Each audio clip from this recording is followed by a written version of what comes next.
ये जो ड्रामा के अंदर युक्ति है कि संगठित रूप में बैठ करके जब ऐसे योग की ज्वाला जलाते हैं तो उससे ही आत्मा के अंदर के बहुत डीप रूटेड जो संस्कार है उन संस्कारों को बहुत सहजता से हम परिवर्तन कर सकते हैं। नहीं तो अकेले में योग करो तो जैसे चारों ओर बुद्धि खींचती भी है और इतनी एकाग्र नहीं होती है जितना एक संगठन में होती है। संपन्नता का अनुभव बहुत सहज होता है। संपन्नता के नजदीक जा रहे हैं, उसकी पहचान क्या होगी? समय अनुसार अब बाबा कहे तुम बच्चों को संपन्नता की ओर जाना है, तो संपन्नता के नजदीक जा रहे हैं, उसकी पहचान क्या होगी? हाँ, अशरीरी बनते जाएंगे। और जैसे बाबा कहते हैं कि हलवा तैयार हो जाता है तो क्या करता है? किनारा छोड़ने लगता है।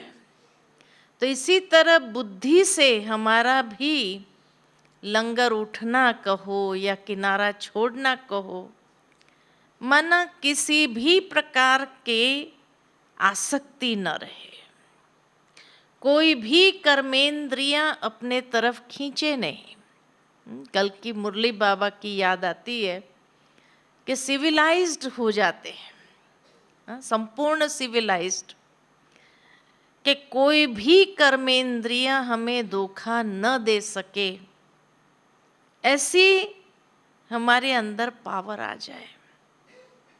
अगर कहीं पर भी ये कर्मेंद्रिय का आकर्षण है, लगाव है, तो मन अभी तक हलवा तैयार नहीं हुआ है, स्थिति हमारी तैयार नहीं हुई है। इसलिए बाबा ने कल की मुरली पूरा जैसे आईना दिया, चेक करो बार बार। बाबा कहे कि चेक करो, कहीं आंखें धोखा तो नहीं दे रही है, कहीं मुख धोखा तो नहीं दे रहा है, कहीं कान धोखा तो नहीं दे रहा है।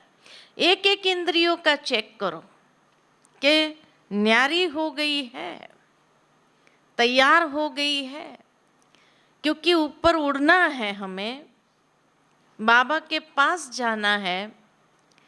तो इतनी आसक्तियों से कर्मेंद्रियां फ्री हो जाए,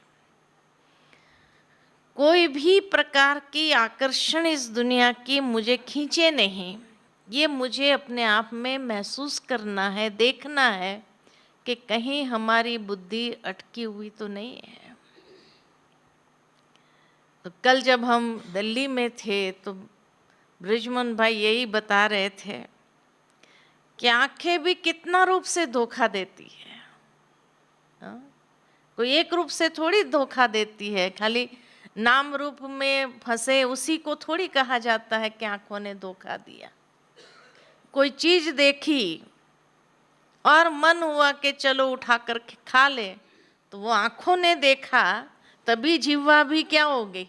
फंस गई और खा भी लिया, है ना। तो एक आंखें कितनी इंद्रियों को भी धोखा देने का काम करती है। इसीलिए बाबा कहते हैं कि सिविलाइज्ड, किसी को देखा, कौन सा भाव जागृत हुआ? कभी नफरत का भाव जागृत हुआ, कभी हीनता का भाव जागृत हुआ, कभी कौन सा भाव जागृत हुआ, तो देखा तब न। क्यों देखा? क्योंकि देह को देखा। अगर आत्मा को देखते थे तो हर आत्मा तो बाबा के बच्चे हैं, हम सब एक परिवार के हैं, तो कोई हीनता की भावना का या नफरत की भावना, ये भाव सारे समाप्त हो जाएंगे। तो आंखें कितने रूप से धोखा देती है। तो आज बाबा ने जो कहा कि हमारी आंखें इतनी सिविलाइज्ड हो गई कि बाबा से हमारी नजरें मिला सकते हैं, और उस नजरों के द्वारा हम अपने अंदर कितना सुकून महसूस करते हैं, भरपूर होते जाते हैं, है ना। तो संपन्नता का दूसरा लक्षण है भरपूरता का अनुभव करना। भरपूर है, कहीं आंख डूब नहीं सकती है मेरी, ऐसी अंदर की स्थिति हो संतुष्टता की, है ना, इतना अंदर से तृप्त है आत्मा, तब कहेंगे कि हाँ संपन्नता के नजदीक जा रहे हैं। अगर आत्मा अंदर तृप्त ही नहीं है, ये चाहिए वो चाहिए वो चाहिए वो चाहिए, अनेक प्रकार के भाव चाहिए चाहिए के अंदर इमर्ज हो रहे हैं, तो बाबा कहे वो तृप्ति, वो संतुष्टि नहीं है, तो संपन्नता जैसे बहुत दूर है ना। तो इसीलिए संपन्न स्थिति माना ही बाप समान स्थिति, और बाप समान स्थिति माना आज जैसे स्लोगन में बाबा ने क्या कहा, हाँ, सरलता, सरलता आ जाती है, फ्लेक्सिबल। संपन्न होते गए तो उतना ही फ्लेक्सिबल हो जाते हैं, जैसे चाहो वैसे मुड़ सके अपने आप को, कहीं कोई भी प्रकार की देह अभिमान की अकड़न न रहे, इतने सरल रहे हम। तो सरलता ही बाबा को भी क्या बहुत प्रिय लगती है, यही हमें संपन्नता की ओर ले जाती है। इसलिए बाबा कहे अपने आप को देखो, हम कितने संपन्नता के नजदीक पहुंचे हैं, और अगर नहीं पहुंचे हैं तो क्या करेंगे, तो अपने ऊपर मेहनत करनी है। अब समय अनुसार क्या मेहनत करेंगे, तो कम से कम बाबा अभी भी हम बच्चों को सूक्ष्म में मदद करने के लिए तैयार है। तो बाबा से सकाश लेना कब, अमृत वेले। जो बाबा ने आज अमृत वेले की बात सुनाई कि कृष्ण भी पैदा होता है अमृत वेले, रात को 12 बजे नहीं। भक्ति मार्ग में ये गलत कह दिया है कि रात को 12 बजे पैदा होता है। बाबा कहे वो तो अमृत वेले पैदा होता है। एक नया राज कृष्ण के जन्म से जुड़ा हुआ एक भविष्यवाणी आज बाबा ने बता दी कि कृष्ण कब पैदा होता है, रात को 12 बजे नहीं पैदा होता है, वो तो अमृत वेला पैदा होता है। तो ये भी एक क्या, बेहद की घड़ी में भी अमृत वेला ही कहेंगे। सतयुग आने की भोर जैसे आ गई तो कृष्ण जरूर आएंगे, है ना। तो अमृत वेले ही, अब समय अमृत वेले का चल रहा है, तो अमृत वेले अभी भी बाबा सकाश दे करके हम बच्चों को मदद कर रहा है। तो बाबा की सकाश को खींचना, खुद नहीं कर पा रहे हैं तो बाबा से सकाश लेकर के अपने अंदर भरना है। कैसे भरेंगे, तो बाबा ने एक अव्यक्त मुरली के अंदर बहुत अच्छी बात बताई थी कि बाबा से सकाश लेना है तो ये देह भान में होंगे तो सकाश नहीं ले सकते। उसके लिए मुझे भी अपने स्वरूप को कैसा बनाना होगा, बाबा के जैसा। तो सूक्ष्म स्वरूप जो है, अंतवाहक शरीर जिसको कहते हैं, तो अंतर्वाहन बन जाए, और फरिश्ता स्वरूप में वो अंतर्वाहन बनते हुए जब यहाँ से हम उड़ते हैं तो यहाँ से सीधा फरिश्ता स्वरूप में नहीं पहुँच जाते हैं, लेकिन जो सूक्ष्म शरीर है, जो कभी छाया के रूप में दिखाते हैं कि सूक्ष्म शरीर है, तो वो हमारा अंतर्वाहन है। उससे हम वतन में जाते हैं बाबा के पास, और वहाँ हर एक की संपूर्ण अव्यक्त फरिश्ता ड्रेस है। उस फरिश्ते ड्रेस को धारण करते हैं, है ना। जैसे साकार बाबा के समय बाबा जब पुरुषार्थ करते थे और जैसे ही ये राज खुला कि सूक्ष्म वतन में भी बाबा है और वो बाबा बहुत बहुत प्रकाशमान है, तो बाबा को जानने के ये थे कि ऊपर वाला बाबा कैसा है। तो जब संदेशियों से पूछते थे और कहा वो तो बहुत लाइट लाइट वाला है, उस समय फरिश्ता ड्रेस का पता ही नहीं था, तो बाबा ने सोचा कि इसका मतलब वो मेरा संपूर्ण रूप है और ये पुरुषार्थी स्वरूप है और ये स्वरूप उस स्वरूप में मर्ज हो जाएगा, है ना। ठीक इसी तरह कई बार दादियां जब ऊपर, संदेशियां जब ऊपर जाती है और बाबा कभी कभी सभा दिखाते हैं और वो सभा जैसे पूरी फरिश्तों की सभा होती है।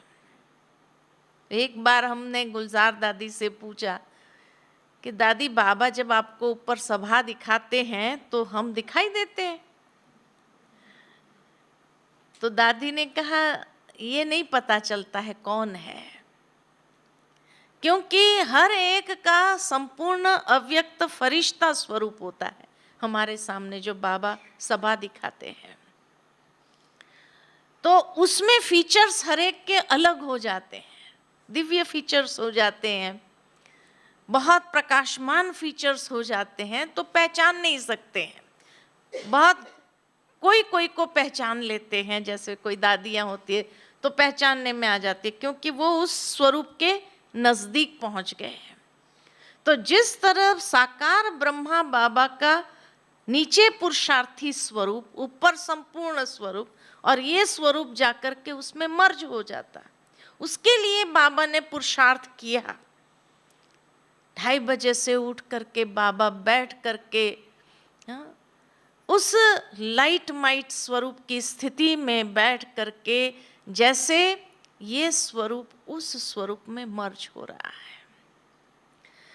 ठीक इसी तरह हमें भी अब अंतिम पुरुषार्थ हमारा जो है वो यही होगा बाबा के जैसा, कि जब भी हम बैठे तो यही अंतर्वाहन सूक्ष्म शरीर द्वारा हम वतन में जाए, वो सूक्ष्म शरीर को वहाँ संपूर्ण अव्यक्त फरिश्ते ड्रेस में मर्ज कर दे, वो धारण कर ले और अपने आप को उस दिव्य फीचर्स में देखे। और जब उस संपूर्ण स्वरूप में होंगे तो बाबा के साथ नैन मुलाकात सहज हो जाती है।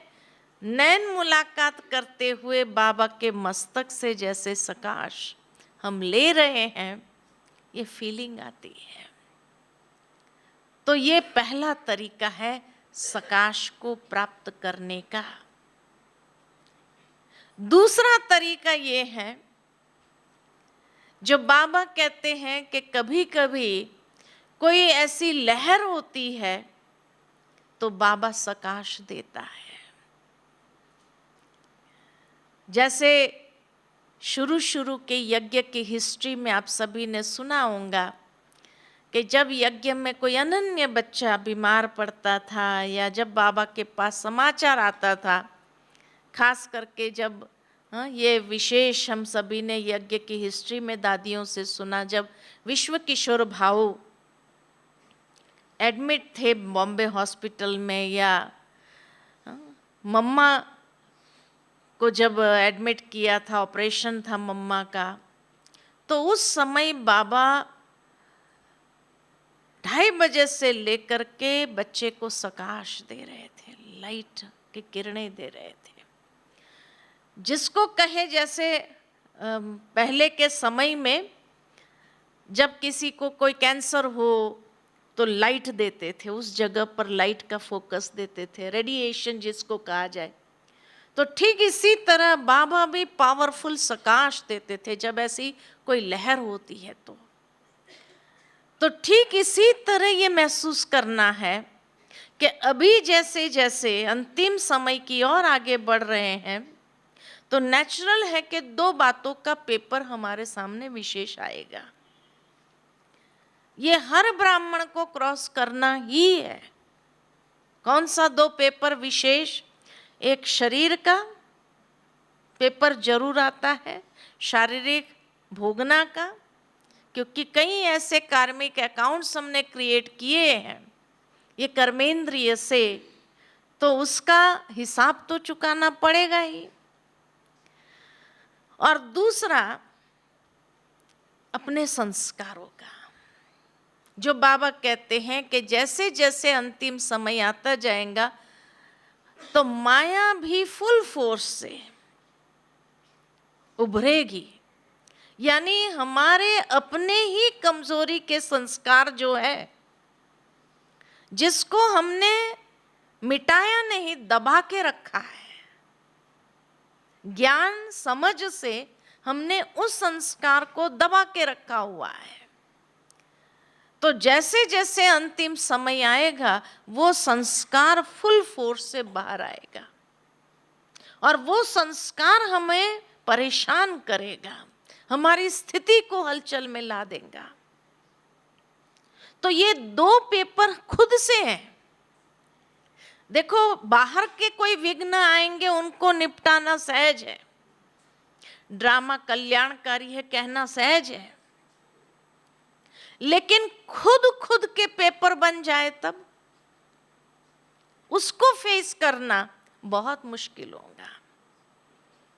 बाहर के किसी भी आत्मा का संस्कार को देख करके आप उसको योगदान दे सकेंगे, उसको शांति का दान दे सकेंगे, या साक्षी हो करके उस स्थिति परिस्थिति को पार करना आसान हो जाएगा, उस समय ज्ञान को यूज करना सहज हो जाएगा। लेकिन जब खुद के अंदर से ये पेपर आएंगे, जो बाबा ने कहा है कि कभी कभी बच्चे अलबेलेपन के कारण सोचते हैं छोटी सी कमजोरी है ना, वो ठीक हो जाएगी, समय आने तक ठीक हो जाएंगे, ऐसे करके उसको चला रहे हैं। लेकिन ये नहीं मालूम कि समय आने पर वो ठीक होने के बजाय वो फुल फोर्स से बाहर आएंगी और वही हमारा पेपर बनेगी। तो इसीलिए बाबा कहे कि अपने आप को तो व्यक्ति अच्छे से जानते हैं कि मेरी कमजोरी कहाँ कहाँ है। तो अभी से ही बाबा तो लाइट और माइट की किरणें, वो रेडिएशन दे रहा है, प्रकाश दे रहा है। तो विशेष उस संस्कार को भस्म करने का, वो ज्वाला स्वरूप स्थिति का, जिससे वो पुराना संस्कार हमारा जड़ से समाप्त हो जाए, ताकि वो हमारे लिए पेपर बन करके सामने ना आए। तो अभी से उन कमजोरियों को मिटाने का काम तो बाबा सकाश दे रहा है, रेडिएशन दे रहा है पावरफुल। वो ज्वाला स्वरूप स्थिति से वो बीज को जला रहे हैं बाबा। तो वो संस्कार रूपी बीज को जलाना है। तो उसके लिए विशेष क्या चाहिए? एक तो बेहद की वैराग्य वृत्ति चाहिए, तभी हम अपने आप से उस संस्कार को अलग करके उस संस्कार को ही बाबा से पावरफुल ऐसी किरणाएं दे करके उसको भस्म करें। जो आज बाबा ने मुरली में कहा कि बच्चे तुम जब मेरी याद में बैठते हो आत्मा समझ करके, तो कई जन्मों का पाप कर्म दग्ध हो जाता है, भस्म हो जाता है। तो बाबा से वो सकाश प्राप्त करना, माना बाबा तो किरणें दे रहा है, लेकिन हमें उस किरणों के द्वारा उस पुराने संस्कार को भस्म करवाना है। तो ऐसी ज्वाला स्वरूप स्थिति हमारी हो जो उस पुराने संस्कार को दग्ध करे। और दूसरा जो कहा, फिजिकल बीमारी के रूप में जो पेपर आना है, क्योंकि उसमें भी हमारी सहन शक्ति बहुत अधिक होनी चाहिए। अगर सहन नहीं होगा तो क्या होगा? तड़पन का अनुभव करेंगे। वो बीमारी भी तड़पन का अनुभव कराएंगी, पूरी अवस्था हमारी हिला देंगी, और उसी अवस्था में अगर शरीर छोड़ना हुआ तो किस पद को प्राप्त करेंगे? शहजादे के रूप में जाएंगे या प्रजा में जाएंगे? कहाँ जाएंगे? तो इसीलिए बाबा कहे वो कर्मेंद्रिय में भी इतनी बाबा से सकाश लेकर के भरना है, ताकि वो कर्मेंद्रिय में इतनी पावर आ जाए जो वो बीमारी हमें अंदर से तकलीफ न पहुंचा सके, वो आए अपना हिसाब चुकतू करके समाप्त हो जाए। इतनी सहन शक्ति हमारी अंदर में भरपूर हो। तो ये सहन शक्ति बाबा से जैसे अपने अंदर भरना है, सहन करने की शक्ति, पावरफुल स्थिति हमारी वैसी बनानी है कि शरीर का कर्म भोग आत्मा के योग बल को हिला न सके, है ना। इतना अंदर में योग बल को जमा करना है ना। तो बाबा की सकाश से अंदर आत्मा में बल जमा करते जाए, जो इन पेपरों को क्रॉस करना आसान हो जाए।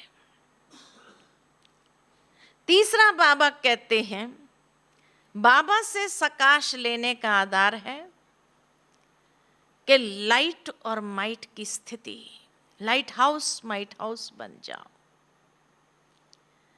जैसे लाइट माइट हाउस जो है वो खाली मार्गदर्शन देता है, इतना नहीं, मार्गदर्शन तो जरूर हमारा करता ही है लाइट हाउस माइट हाउस, लेकिन साथ में हमारा वो रास्ता बहुत स्पष्ट हो जाए कि मुझे किस दिशा में जाना है।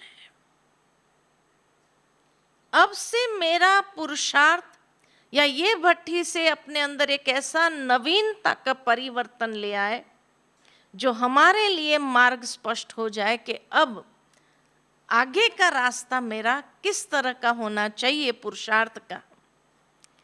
तो वो बाबा की सवेरे सवेरे जैसे लाइट और माइट की किरणें लेकर के सारे दिन के लिए रास्ता स्पष्ट कर दो, मार्गदर्शन स्पष्ट कर लो, है ना। तो लाइट हाउस माइट हाउस की स्थिति में स्थित रहेंगे, उतना बाबा जो पावरफुल सूर्य है वो सूर्य उस लाइट हाउस माइट हाउस में क्या भरेगा? शक्ति भी भरेगा और सकाश भी भरेगा, और आगे का मार्गदर्शन भी हमारा क्लियर हो जाएगा कि पुरुषार्थ की दिशा हमारी किस तरह की होनी चाहिए, ये जैसे एकदम स्पष्ट हो जाएगा। साथ ही साथ बाबा के अंदर में वो शक्ति भरने से, सर्वशक्तिमान से वो शक्ति भरने से क्या होगा कि दृढ़ता अपने संकल्पों में आ जाएगी। क्योंकि जब रियल तपस्या करनी है तो रियल तपस्या का आधार क्या है? तपस्या किसको कहा जाता है? तपस्या माना ही दृढ़ता संपन्न अभ्यास। जिस तरह भक्ति मार्ग के अंदर प्रहलाद को दिखाते हैं कि परमात्मा को पाने के लिए उसने दृढ़ संकल्प कर लिया कि एक टांग पर खड़ा हो जाऊंगा, है ना। तो एक टांग पर, तो दृढ़ संकल्प, उसी से प्राप्ति होती है। बिना दृढ़ संकल्प के प्राप्ति नहीं होती है। उस समय उसने उस दृढ़ संकल्प में ये डनलप के तकिए नहीं लगाए कि भाई बारिश आएगी तो मैं अंदर खड़ा रहूंगा, घर के अंदर जाकर के या महल के अंदर एक टांग पर खड़ा हो जाऊंगा, चाहे बारिश आए, तूफान आए, कुछ भी हो, मच्छर काटे या कुछ भी हो, लेकिन मैं अपनी दृढ़ता से हिलने वाला नहीं हूं। इसको कहते तपस्या। तो तपस्या कभी भी सहूलियत के आधार पर नहीं होती है।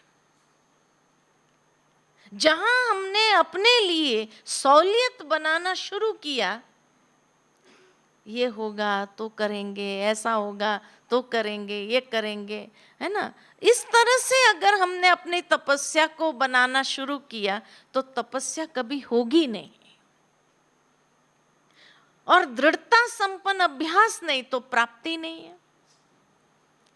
तो इसलिए बाबा से सकाश लेना माना उस सर्वशक्तिमान की शक्ति को जब हम प्राप्त करते हैं तो अपने संकल्पों को हम मजबूत करते हैं, पावरफुल बनाते हैं, क्योंकि संकल्प से ही सिद्धि मिलनी है। तो संकल्पों को पावरफुल बनाना बहुत जरूरी है, संकल्पों में दृढ़ता को भरना बहुत जरूरी, क्योंकि तभी हमारी रियल तपस्या आरंभ होगी। अगर संकल्पों में पावर नहीं है तो तपस्या कभी जीवन में हो नहीं सकती है, और उस तपस्या का अनुभव नहीं हो सकता है। तो ये तीसरी बात हुई। चौथी बात बाबा कहते हैं कि बाबा से सकाश लेना माना कल्प वृक्ष के तने में बैठ जाओ। तने में बैठना माना बीज के साथ हमारा कनेक्शन। जिस तरह से एक बीज से सारे वृक्ष के पत्ते पत्ते को क्या मिलता है? खुराक मिलता है। बीज क्या करता है? जमीन से वो खुराक लेकर के पत्ते पत्ते तक पहुंचाता है। हर एक पत्ते को खुराक मिल जाती है, नरिशमेंट मिलती है। अभी माउंट में ये बारिश के दिनों में जाते हैं ना, तो बादल आते हैं और जाते हैं, है ना। पत्ते बादल से भी कुछ लेते हैं, ऊपर से भी ले रहे हैं और नीचे से भी ले रहे हैं। तो इसी तरह तने में बैठना बाबा ने इसीलिए कल्प वृक्ष में तने में दिखाया ब्राह्मणों को, है ना, और एक ब्रह्मा ऊपर में खड़ा है। तो बाबा से डायरेक्ट कनेक्शन, तो बाबा से सकाश लेकर के वो पत्तों को परवरिश भी दे रहा है, और नीचे में से बीज से सकाश लेकर के हम बच्चों की पालना कर रहे हैं। अभी भी सूक्ष्म पालना हमारी कौन कर रहा है? वो ब्रह्मा माँ कर रही है।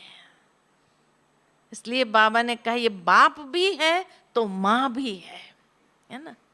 तो उस माँ के द्वारा पोषण भी हमें अभी तक प्राप्त हो रहा है। ये पोषण मिलना यही सकाश है। तो एक तो योग लगा करके हम शिव बाबा से डायरेक्ट ले रहे हैं, दूसरा ब्राह्मण होने के नाते ब्रह्मा माँ की परवरिश ले रहे हैं। तो दोनों तरफ से सकाश प्राप्त हो रही है, शक्ति प्राप्त हो रही है, जिस शक्ति से ही हम दूसरी आत्माओं को भी सहयोग दे सकेंगे। ये शक्ति क्या काम करेगी? जो पालना और परवरिश हमें प्राप्त हो रही है।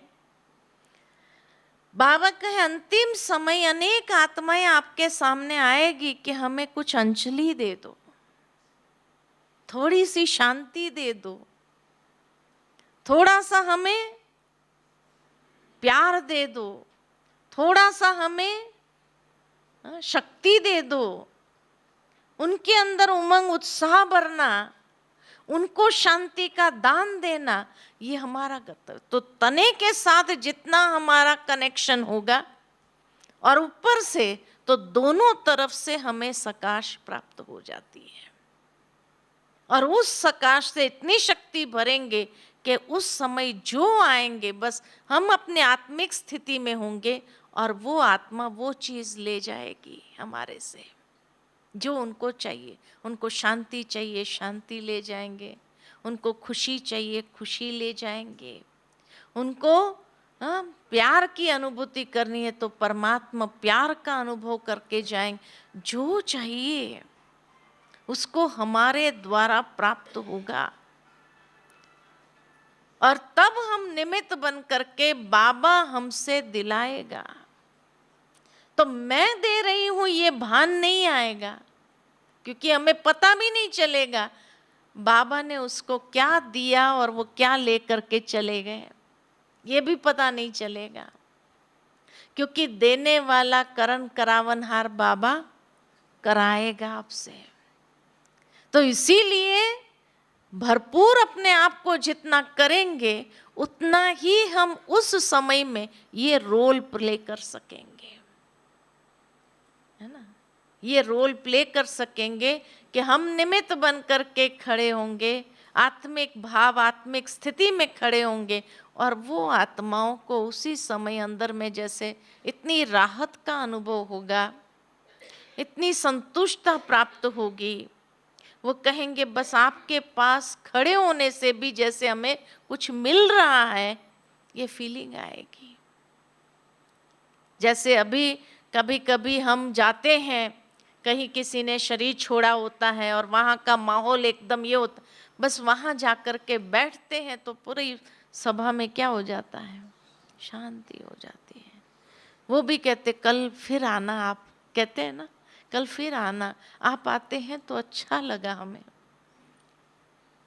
तो थोड़ी सी अंजलि मिली ना अभी तो ये बाबा ने अनुभव कराया है कि आपका वहां जाना, उनका रोना धोना बंद हो जाना और उनको इतना जैसे शांति का अनुभव होता है कि वो जैसे ही आप उठ करके बाहर आने का प्रयत्न कर, उस समय क्या कहते हैं, कल आप फिर से आना, आप आते हैं अच्छा लगता है ना। आपका यहाँ बैठना ही जैसे हमें कुछ मिल रहा है। तो ये अनुभव कराने वाला कौन है, बाबा ने हमें निमित्त बना करके वहां पहुंचाया, बैठाया और उनको क्या दिला दिया बाबा ने वो मालूम नहीं, वो खुद भी नहीं कहते, बस अच्छा लगा आप आए, हमको बहुत अच्छा लगा, कल फिर आना, ये कह देते हैं हमें। और इस तरह से वो 12 दिन तक बुलाते हैं कई बार तो कि आप रोज आना, आप रोज आकर के बैठते हैं ना, हमें अच्छा लगता है, हमारा दुख दूर हो रहा है, ये फीलिंग वो कह नहीं पा रहे हैं लेकिन अच्छा लगा, माना उनका दुख उतने समय के लिए जैसे दूर कर दिया बाबा ने। तो बाबा दिला रहा है ना हमारे द्वारा। हम क्या करते हैं, वहां जाकर के बस आत्मिक स्थिति में बैठकर बाबा को याद करते हैं, है ना, यही काम किया हमने, तो कुछ किया नहीं, लेकिन उनको बाबा ने क्या दिलाया हमें पता ही नहीं। तो इसी तरह बाबा कहे अंतिम समय ऐसी ऐसी आत्माएं आएगी जो क्या बाबा उनको दिला देगा आपके द्वारा, आपको भी पता नहीं चलेगा, लेकिन पहले से हम अगर अंदर में भरपूर होंगे तभी तो हम दे पाएंगे, तब तो बाबा हमारे द्वारा दिलाएगा, क्योंकि हमें मालूम नहीं, वो आएंगी बस यही चाहिए हमको बस। और कभी कभी एक हाथ में हाथ दे दिया या हाथ उनके पीठ पर घुमा दिया और उनको जैसे बहुत अंदर में शक्ति मिल जाती है, ये भी महसूस किया है ना, हम सब को अनुभव बाबा ने कराया है। तो इसीलिए बाबा से जब सकाश लेकर अपने आप को भरपूर करेंगे तब ऐसे दे सकेंगे। तो तने के साथ, तो झाड़ को हमेशा याद रखो, मैं तने में हूँ, ब्रह्मा माँ से वो पोषण ले रही हूँ और शिव बाप से शक्ति ले रही हूँ। पोषण ब्रह्मा माँ से मिल रहा है और शक्ति शिव बाबा से प्राप्त हो रही, दोनों तरफ से हमारी परवरिश हो रही है। तो झाड़ के चित्र को हमेशा याद रखो, स्मृति में रखो। तो जिस तरह ब्रह्मा बाबा ऊपर खड़े हैं ऐसे मैं भी बाबा के पास खड़ी हूँ, ये देखो, और नीचे जहाँ ब्रह्मा बाबा मम्मा बैठे हैं वहाँ मैं भी बीच में बैठी हूँ। तो मैं दोनों से पालना ले रही हूँ, पोषण ले रही हूँ, परवरिश ले रही हूँ और अपने आप को भरपूर कर, ये भी सकाश है, ये भी सकाश है। फिर पांचवी बात, सकाश लेना माना, जो बाबा कभी कभी कहता है बच्चे टावर बन जाओ, शांति के टावर बन जाओ। तो शांति स्तंभ को हमेशा बाबा ने जब कहा था ये मुरली के अंदर, बच्चे 4 धाम की यात्रा अमृत वेले करो। आप जहां भी हैं, आप अपने स्थान पर है, लेकिन बुद्धि से तो 4 धाम की यात्रा कर सकते हैं ना। मधुबन में रोज चक्कर लगा करके 4 धाम की यात्रा करते हैं ना, कि नहीं करते हैं?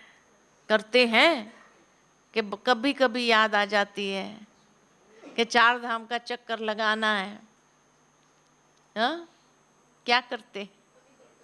कभी कभी नहीं, अभी रोज करना, और रोज शांति स्तंभ पर जरूर जाना।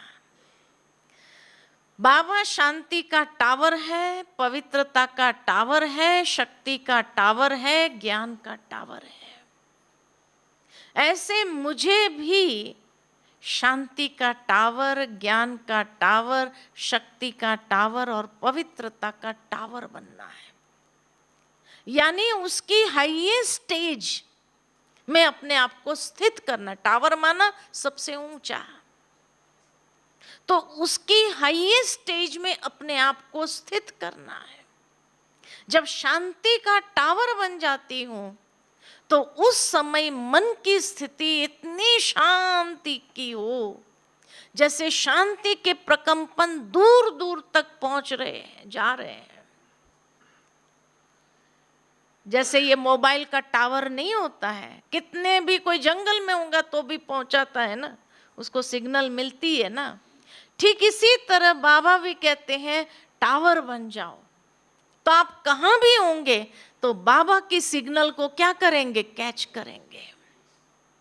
इसीलिए बाबा कहे कि जब बुद्धि की लाइन क्लियर होंगी तो बाबा से टचिंग पावर, कैचिंग पावर आपका बहुत स्पष्ट हो जाएगा समय आने पर। क्योंकि जैसे जैसे अंतिम समय आएगा तो इस तरह का माहौल बनेगा, ऐसी ऐसी परिस्थितियां आएंगी, अगर मेरी बुद्धि की लाइन क्लियर नहीं है तो हम उस परिस्थिति में फंस सकते हैं। लेकिन अगर मैं टावर हूं तो नीचे जंगल कितना भी हो, लेकिन टावर ऊपर है तो ऊपर से क्या सिग्नल सहज कैच कर सकता है। और सिग्नल प्राप्त किया तो बहुत क्लियर टचिंग आएंगी कि इस हालात में मुझे क्या करना है। कभी कभी बाबा टचिंग देगा, बच्चे ये रास्ते पर नहीं जाना है, ये रास्ते पर जाना है। महसूस कराया है, हमें कई बार अनुभव कराया है। ऐसा लगा बाबा की टचिंग प्राप्त हुई और हमने नहीं तो उस रास्ते पर जाने वाले थे और इस रास्ते पर आए, और यहाँ आए तो सेफ हो गए। वहां पता चला बाद में कि कितना वहां छोटी छोटी बातें अनुभव कराता है बाबा। तो इसलिए जब हम टावर बन करके बैठ जाते हैं, मैं टावर हूं, माना इतनी ऊंचाई की स्थिति पर हूं, तो बाबा से जो शक्ति प्राप्त होती है उससे हमारी बुद्धि रिफाइन हो जाती है और हमारी कैचिंग पावर और टचिंग पावर हमारी तीक्ष्ण हो जाती है, बहुत स्पष्ट हो जाती है। तो इसीलिए खाली ग्राउंड लेवल पर नहीं रहना है, लेकिन अपनी स्थिति को ऐसे टावर बना देना है। टावर से बाबा से लेते जाओ, लेते जाओ, लेते जाओ। और बाबा हर बात में अंतिम समय ये अभ्यास इतना काम आएगा, क्योंकि अंतिम समय में ही हमें बाबा की टचिंग्स बहुत जरूरी है, नहीं तो फंसना आसान है। इसलिए बाबा की टचिंग मिलेगी, हमारी कैचिंग पावर स्पष्ट होगी, उसका हमारा रिसीवर क्लियर होगा, तो बाबा की हर टचिंग को कैच करना इतना आसान हो जाएगा और सहजता से, सरलता से हम अपने आप को उस अनुसार ढाल करके दूसरों को भी सेफ्टी में ले जाने के निमित्त बनेंगे। जो दूसरे भी कहेंगे ऐसा लगा आप फरिश्ते के रूप में आए और हमें इस परिस्थिति से बाहर निकाल दिया, है ना। तो इसीलिए बाबा से हमारी बुद्धि की लाइन इतनी क्लियर चाहिए। तो टचिंग पावर, कैचिंग पावर हमारा स्पष्ट हो, उसके लिए टावर बनना बहुत जरूरी है। तो रोज अमृत वेले टावर ऑफ पीस के पास खड़े हो जाओ, है ना। बाबा के शांति स्तंभ, ज्ञान स्तंभ, शक्ति स्तंभ, पवित्रता स्तंभ, ये चारों स्तंभ से अपने अंदर भरपूर कर लो टावर बन करके। और टावर बन करके जैसे सुबह सुबह में ही ये टावर के साथ हमारा कनेक्शन हो गया, तो दिन भर में भी टावर हमारे का साथ में क्या होगा, जुड़ा रहेगा। उस टावर से हमारा कनेक्शन टूट नहीं सकता है। तो इसी तरह बाबा से शक्ति लेने का, सकाश प्राप्त करने के ये 5 तरीके हैं। ठीक है, हाँ, क्लियर हो गया। तो अब उस अनुसार योग में बैठेंगे, हाँ, और बैठ करके बाबा से अपने अंदर इतनी सकाश भरो, है ना।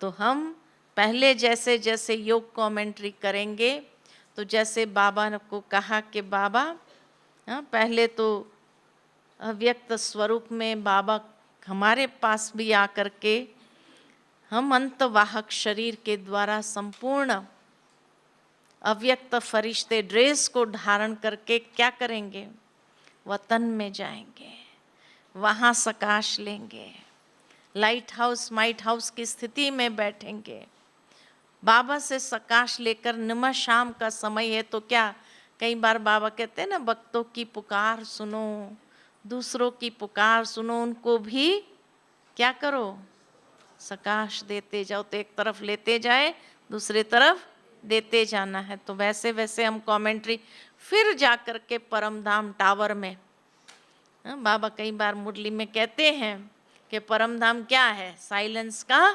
टावर है, उस टावर में बैठ जाओ, है ना।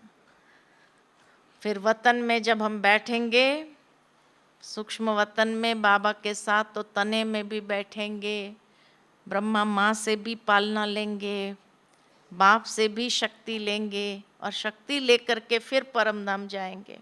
और परमधाम में वो साइलेंस की सर्वोच्च स्थिति, पवित्रता की सर्वोच्च स्थिति, शक्ति, सर्वशक्तिवान मास्टर सर्वशक्तिवान की वो सर्वोच्च स्थिति में अपने आप को स्थित कर देंगे। ठीक है, तो चलेंगे मेरे साथ साथ। तो हम आपको कमेंट्री देते जाएंगे, और उस अनुसार आप भी अपने मन के अंदर वैसी वैसी स्थिति विजुअलाइज करते हुए बनाते जाना। ठीक है, अच्छा।